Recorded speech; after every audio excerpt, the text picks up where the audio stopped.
Hola a todos los amantes del misterio y la intriga. Bienvenidos de nuevo al lugar donde exploramos los enigmas más fascinantes y desconcertantes que el mundo tiene para ofrecer. Hoy nos sumergiremos en las profundidades de lo desconocido con un recorrido por los misterios más inexplicables del mundo. Desde fenómenos paranormales hasta maravillas naturales que desafían toda lógica, prepárense para un viaje que pondrá a prueba su comprensión del mundo que nos rodea. ¿Listos para descubrir lo inexplicable? Entonces, acompáñenme en este fascinante viaje hacia lo desconocido. La historia de las gemelas Pollock es bastante extraña. Puede que mucha gente no crea necesariamente en la reencarnación, pero estas chicas sí que son un caso convincente. En mayo de 1957, Joanna y Jacqueline Pollock murieron en un terrible accidente de coche cuando iban a la iglesia. Las niñas de 11 y 6 años respectivamente vivían con sus padres en Hexham, Inglaterra. Y como era de esperar, su muerte se convirtió en una gran noticia, sobre todo porque la mujer que las atropelló parecía haberlo hecho deliberadamente. John y Florence Pollock, los padres de las niñas, estaban comprensiblemente angustiados por ello. Sin embargo, cuando Florence se quedó embarazada de nuevo, John parecía empeñado en que diera a luz a gemelas que serían iguales a sus hijas fallecidas. A pesar de las discusiones entre la pareja e incluso de las confirmaciones de los médicos de que Florence no daría a luz a gemelas, ocurrió lo más inesperado, y la familia tuvo otro par de gemelas en el mes de octubre del año 1958. Florence y John llamaron a sus nuevas hijas Gillian y Jennifer, y aquí es donde las cosas se ponen misteriosas. A pesar de ser idénticas, se decía que Gillian y Jennifer tenían marcas de nacimiento diferentes. Jennifer tenía una marca en la cadera, muy parecida a la que tenía Jacqueline antes de morir. También tenía una marca en la frente, igual que su difunta hermana mayor. Aún más misterioso era el hecho de que la familia se había trasladado a otra ciudad cuando Gillian y Jennifer tenían solo unos meses. Sin embargo, a medida que las niñas crecían, parecían recordar Hexham con todo detalle, aunque nunca en su vida habían estado ahí. 4 años más tarde, esta familia regresó a Hexham, y ¿qué sabrían? Gillian y Jennifer recordaban la ciudad como la palma de su mano. Sabían llegar al parque infantil y a otros lugares importantes, como si hubieran crecido ahí toda su vida. También había otros detalles bastante extraños. Gillian y Jennifer recordaban los juguetes con los que jugaban Jacqueline y Joanna, y tenían gustos similares a los de sus hermanas en cuanto a música, comida y también en ropa. Para ser sincero, no sé qué decir respecto a esta historia, así que dejaré que tú deduzcas lo que sea que haya sido esto. Pero algo está claro, y es que aquí sucede algo fuera de lo normal. Lo que respecta a las historias de crímenes, la de D.B. Cooper es bastante interesante. Cooper es el popular terrorista que secuestró un vuelo de Northwest Orient Airlines el 24 de noviembre de 1971 y que desapareció antes de que la ley pudiese alcanzarlo. Descrito como un hombre tranquilo de unos 40 años, Cooper se presentó en un aeropuerto en un día normal y embarcó en un vuelo que se dirigía de Portland a Seattle. Hacia la media tarde entregó una nota a una azafata afirmando que llevaba una bomba en la maleta. Pidió a la aterrorizada azafata que se sentara a su lado y ésta accedió. Cooper mostró a la azafata pruebas de que llevaba una bomba en la maleta y le pidió que entregara una nota al capitán. En ella, el terrorista pedía 4 paracaídas y un total de $200,000 en billetes de $20. Cuando el malogrado vuelo aterrizó finalmente en Seattle, Cooper pidió a todos que se marcharan mientras metía el dinero y los paracaídas en el avión. Pidió al piloto que pusiera rumbo a la Ciudad de México y se llevó a algunos miembros de la tripulación como un seguro de vida. Parecía que se había dado a la fuga limpiamente. Sin embargo, hacia las 8 de la tarde y con el avión entre Seattle y Reno, Cooper saltó repentinamente del avión con el dinero del rescate y el paracaídas. Pero Cooper había desaparecido. Siguieron meses de investigaciones por parte del FBI, pero sin nada que permitiera localizar a Cooper. Al final tuvieron que cerrar el caso. ¿Pero en qué habrá estado pensando este tipo cuando saltó del avión? Supongo que nunca lo sabremos. El Triángulo de las Bermudas es una de esas leyendas urbanas que parecen haber cobrado vida propia. Sin embargo, aunque muchos de los hechos que la rodean no son universalmente reconocidos, casi ninguna parte del mar asusta a los marineros como este lugar. También conocido como el Triángulo del Diablo, el Triángulo de las Bermudas es una sección del Océano Atlántico Norte frente a Norteamérica. Hasta ahora, el triángulo ha recibido su nombre por una buena razón. A la fecha, se dice que unos 50 barcos y 20 aviones han desaparecido misteriosamente en este trozo de mar específico. Aunque no existen límites acordados, el Triángulo de las Bermudas tiene una extraña forma triangular que está marcada por la costa atlántica de la Franja de Florida, las Antillas Mayores y las Bermudas, territorio británico autónomo de la región. Los informes sobre sucesos inexplicables ocurridos en el Triángulo de las Bermudas se remontan a mediados del siglo XIX. En aquella época, varios barcos que pasaban por la zona desaparecieron repentinamente o se encontraron completamente abandonados sin ninguna razón concreta. Otros barcos transmitieron señales de socorro y nunca se les volvió a ver. Al parecer, incluso aviones que han sobrevolado el triángulo también han desaparecido. Algunos de ellos han sido enviados por misiones de rescate para recuperar barcos y otras aeronaves que han desaparecido. Curiosamente, nunca se han encontrado restos de naufragios a lo largo del Triángulo de las Bermudas.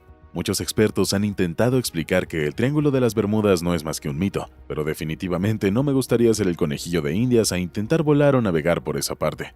Durante más de 2 siglos, cazadores e investigadores han acudido en masa a Oak Island en Nueva Escocia, Canadá, en busca de lo que muchos creen que es un pozo lleno de oro y otros tesoros incontables, en lo que constituye uno de los misterios más intrigantes del hemisferio norte. Este mítico pozo de dinero se ha cobrado incluso varias vidas. La historia del pozo de dinero de Oak Island se remonta a 1795. Según cuenta la leyenda, un chico de 16 años llamado Daniel McGuinness estaba cruzando Oak Island en un viaje de pesca cuando observó algunas cosas extrañas. Vio unas cicatrices en un viejo roble, así como una depresión en el suelo cercano. McGuinness no tardó en descubrir que las cicatrices eran de un sistema de cuerdas y poleas que se había utilizado para bajar algo al suelo. El curioso McGuinness regresó a la isla con sus 2 amigos y empezaron a excavar en aquella zona específica. Poco después descubrieron que el suelo tenía marcas de pico, pero no pudieron ir más allá porque la fosa estaba sellada con troncos y también con piedras. Años más tarde, McGuinness volvió a la isla e intentó excavar de nuevo en aquel lugar. Esta vez, él y su equipo encontraron una piedra con una extraña inscripción, pero no pudieron traducirla. Aún más frustrante, la fosa parecía llenarse de agua cuando intentaron seguir excavando. Finalmente abandonaron el proyecto y eso pareció ser todo. Sin embargo, en el año 1865, los buscadores de tesoros obtuvieron una pista. James Liechty, profesor de lingüística, reveló que las extrañas inscripciones de la piedra se traducían por «A 40 pies de profundidad hay enterrados 2 millones de libras». Y así comenzó la búsqueda del tesoro de Oak Island. En los años transcurridos desde entonces, Oak Island ha acogido a distintos buscadores de tesoros. Incluso el presidente Franklin D. Roosevelt vigiló la actividad de la isla, tanto antes como después de llegar a la presidencia. Hasta ahora, los buscadores de tesoros han encontrado monedas, silbatos, cenizas, trozos de porcelana, tijeras y otros objetos en el pozo de dinero de Oak Island, manteniendo viva la leyenda de que hay aún más tesoros enterrados debajo. ¿Qué podría haber ahí debajo? ¿Será que hay oro o que hay dinero? ¿Manuscritos de Shakespeare? ¿Quién sabe? A muchos de nosotros nos encanta leer, pero ¿qué ocurre cuando te encuentras con un libro que aparentemente no se puede leer? Esa es básicamente la historia que rodea al manuscrito Voynich, un libro tan antiguo que todo su contenido es aparentemente intraductible. El libro se remonta a 1912, cuando Wilfrid Voynich, un bibliófilo y anticuario polaco, buscaba en unos cofres de Villa Mondragone, un colegio jesuita a las afueras de Roma. Los jesuitas habían decidido vender algunas de sus antiguas colecciones de textos y habían invitado a Voynich a tasar la colección para que pudiera tener valor.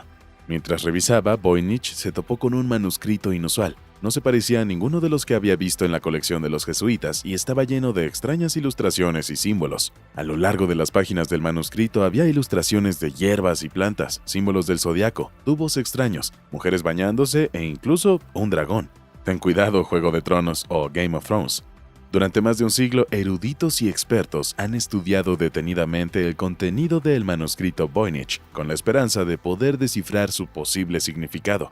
Pero no ha habido nada de suerte. Algunos creen que el contenido parece haber sido escrito en una lengua perdida para la humanidad, mientras que otros creen que ha sido completamente inventado. Por supuesto, esto no quiere decir que el manuscrito sea un enigma. Los científicos lo han fechado con carbono, determinando que fue escrito entre 1404 y 1438. También determinaron que los escribas habían utilizado tinta de hiel de hierro para escribir su texto, lo que concuerda con el material utilizado para escribir a principios del siglo XV. En la actualidad, este manuscrito se conserva en la Biblioteca Beinecke de Libros Raros y Manuscritos de la Universidad de Yale. Pirámides de Giza se encuentran entre las 7 maravillas del mundo, y para ser justos es fácil entender por qué la gente se maravilla tanto con ellas. Muestran la grandeza y el ingenio del antiguo Egipto, una de las civilizaciones más grandes y destacadas de la historia de la humanidad. En el antiguo Egipto, las pirámides se construían principalmente como tumbas funerarias para los faraones y otros altos funcionarios del gobierno. Estos enormes monumentos servían como muestras públicas de la riqueza e influencia de una persona. así como reliquias espirituales que representaban la ascensión a el más allá. Curiosamente, en Egipto se han encontrado más de 100 pirámides. Las hay de diferentes formas y tamaños, desde pirámides escalonadas hasta pirámides curveadas. Así que, aunque las icónicas pirámides de Giza son las más destacadas, en realidad no son las únicas. Aún así, hay una sensación de misterio en torno a estas pirámides. El misterio más destacado es el hecho de que hasta la fecha nadie sabe realmente cómo se construyeron las pirámides. La mayor de todas las pirámides es la pirámide de Khufu, el segundo faraón de la cuarta dinastía de Egipto. Este chico malo está hecho de unos 2,3 millones de bloques de piedra, cada uno de los cuales pesa entre 2,5 y 16 toneladas. Algunos de estos bloques llegaron a 500 millas de distancia. Pero, ¿cómo construyeron exactamente los egipcios estas pirámides sin maquinaria compleja? Ha habido diferentes teorías sobre cómo surgieron las pirámides, pero hasta ahora ninguna tiene pruebas arqueológicas contundentes que la respalden. Parece que estos tipos tenían verdaderos maestros constructores allá en su día, ¿no te parece? No, Mary Celeste no era una persona, aunque siendo honesto sería un nombre estupendo para una niña. En su lugar, este nombre se le dio a un bergantín de 282 toneladas. El Mary Celeste era un barco bastante interesante. Se construyó en 1861 en Spencer's Island, Nueva Escocia, y en realidad se llamaba Amazon. Sin embargo, el barco sufrió varios percances en sus primeros años. En su viaje inaugural, el capitán del barco contrajo neumonía y murió. También sufrió un naufragio masivo en 1867, cuando encalló en Cow Bay, en la isla de Cabo Bretón. El barco fue finalmente adquirido por Richard W. Haynes en 1868 y fue rebautizado como Mary Celeste. Tras sufrir importantes cambios estructurales, fue finalmente vendido a un grupo que incluía a un tal capitán Benjamin Spooner Briggs. El 7 de noviembre del año 1872, el Mary Celeste zarpó de Nueva York con más de 1.700 barriles de alcohol. El barco navegaba hacia Génova, Italia, con 10 personas a bordo, entre ellas el capitán Briggs, su esposa Sarah y su hija de 2 años. Durante las 2 semanas siguientes, el Mary Celeste se encontró con un tiempo bastante duro en alta mar. Su última entrada se produjo el 25 de noviembre, cuando el barco se encontraba a unas millas náuticas de los Azores. 10 días después, el Mary Celeste fue avistado por un barco británico. La tripulación abordó el Mary Celeste solo para encontrarlo completamente vacío. El vehículo seguía muy en condiciones de navegar y toda la carga, incluidos los barriles de alcohol y los efectos personales de todos los miembros de la tripulación, estaban intactos. Faltaba una lancha, lo que indicaba que el barco parecía haber sido abandonado rápidamente. Así terminaron los días marineros del Mary Celeste. Dado su historial de percances, nadie quería tener nada que ver con este barco, pero la gran pregunta sigue siendo ¿qué ocurrió con la tripulación? ¿Y qué ocurrió con la familia del capitán Briggs? Bueno, mi apuesta más grande es básicamente tan buena como la que podrías tener tú. El incidente de El payaso de Dyatlov es uno de los recordatorios más espantosos de que ser un temerario puede pasarte factura, incluso hasta la muerte.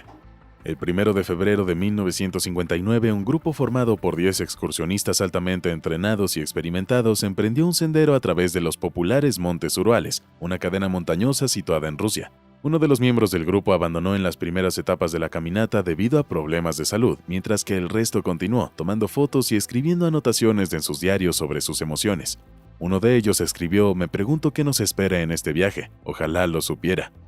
El primer día de excursión, el grupo de 9 excursionistas decidió acampar en la ladera oriental de Colatziacl, una de las montañas de la cordillera. Y eso fue todo. Durante la noche algo hizo que los excursionistas entraran en pánico y salieran de la tienda, huyendo del campamento y adentrándose directamente en la oscuridad de la noche. Con fuertes nevadas y temperaturas bajo cero, los excursionistas no tenían ninguna posibilidad. Semanas después, sus cuerpos aparecieron esparcidos por la ladera de la montaña y muchos se preguntaron qué podría haber pasado. Los investigadores miraron en la tienda y encontraron señales de que habían abierto a cuchillas desde dentro, señal de que los excursionistas estaban muy desesperados por salir.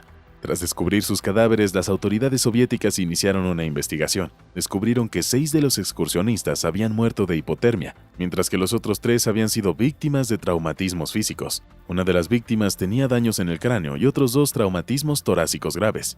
Otra víctima tenía el cráneo agrietado, mientras que 3 cadáveres tenían dañados los tejidos blandos de la cabeza y de la cara. En general, la investigación concluyó que una fuerza natural imperiosa había causado las muertes, pero eso no parece contar toda la historia. A 2 de los cadáveres les faltaban los ojos, a uno la lengua y a otro también las cejas. Quizá yo no sea un experto en avalanchas ni tampoco sea un médico, pero esto me parece bastante raro. ¿O tú qué piensas? hablar del Área 51, ese lugar extraño y secreto de las películas de terror y policíacas, donde al parecer el gobierno y el ejército de los Estados Unidos llevan a cabo algunas de sus investigaciones y experimentos más clandestinos. Si no lo sabías, existe realmente en la vida real. Es una base de las Fuerzas Aéreas estadounidenses situadas en Groom Lake, al sur de Nevada. El Área 51 está gestionada por la base Edwards de las Fuerzas Aéreas en el sur de California, y aunque los militares han insistido en que las instalaciones solo se utilizan para pruebas de vuelo, las teorías conspirativas no han dejado de aparecer. Tampoco ayuda necesariamente el hecho de que el gobierno haya mantenido en secreto las actividades que se llevan a cabo en el Área 51. Cuando entras en la instalación puedes ver un surtido de diferentes señales de advertencia intimidadoras. Y más allá de la puerta, las cámaras vigilan literalmente todo lo que haces. Incluso hay una camioneta blanca a lo lejos que, según los lugareños, es capaz de vigilar a todos los conejos y tortugas del desierto. Además de todo esto, el Área 51 también ha albergado algunos trabajos bastante interesantes. Por ejemplo, fue el lugar donde las Fuerzas Aéreas probaron el popular reactor U-22, que el gobierno utiliza para labores de reconocimiento e inteligencia de alto nivel. Algunas fuentes también afirmaron que se probaron armas nucleares en los terrenos cercanos al Área 51 entre 1950 y el año 1990. Bob Lazar, un hombre que afirmó trabajar en las instalaciones como físico, también ha salido a confirmar que, efectivamente, hay actividad extraterrestre en el Área 51. Y ya en los años 90 se presentó una demanda contra el gobierno alegando que varios trabajadores del Área 51 murieron por exposición a una sustancia venenosa de carácter desconocido. También cabe señalar que, aunque el Área 51 existe al menos desde los años 40, el gobierno no la confirmó sino hasta el 2013. Entonces, ¿qué han estado cocinando ahí durante las últimas décadas? Si el gobierno no intentaba ocultar algo, ¿por qué tomarse tantas molestias? No sé tú, pero al menos a mí me encantaría que me empezaran a dar unas cuantas respuestas. El mundo en el que vivimos es muy extraño, y a lo largo de los años distintos acontecimientos han dado fe de lo misterioso que puede llegar a ser. Dejando a un lado las teorías conspirativas, creo que este gran planeta es mucho más de lo que parece. Lo único que me gustaría saber ahora mismo es si realmente hay extraterrestres, y si ellos también ven algunas de estas rarezas. ¿Y tú qué piensas? ¿Qué crees que los extraterrestres pensarían de nosotros? Cuéntanos en la sección de comentarios, aquí abajo.